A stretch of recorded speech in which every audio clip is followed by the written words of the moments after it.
everyone, welcome back to XGate Dental. I'm Emmanuel, and we are here to discuss new procedures in the field of dentistry. We will provide interesting new cases to exhibit how doctors use our products to solve complicated dental cases.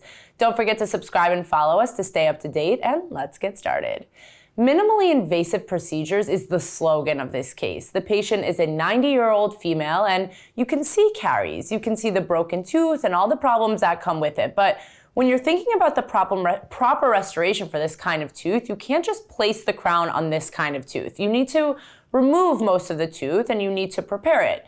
Subgingivally, it is problematic for crowns, and the tooth all in all is fine. There's a root treatment that she did 1,000,000 years ago and the tooth held. Now, you have some kind of problem that you need to clean the caries and you need to somehow restore it. Now, restoring this tooth with a composite material is problematic because it won't hold, it'll break.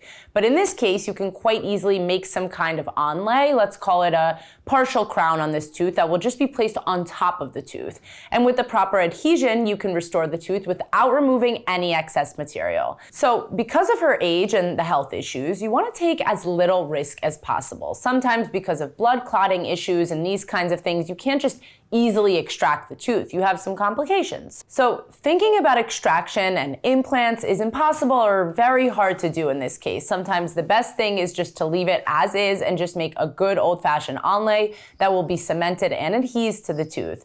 After the restoration, you can see that the crown is only from the buccal and occlusion side, and everything is the same. We just removed the caries, we prepared a little bit of the tooth, cleaned the problematic parts, and took the impression with the intraoral scanner, made an onlay that it's some kind of onlay crown that restores the buccal and occlusion side, and it is from Zirconia.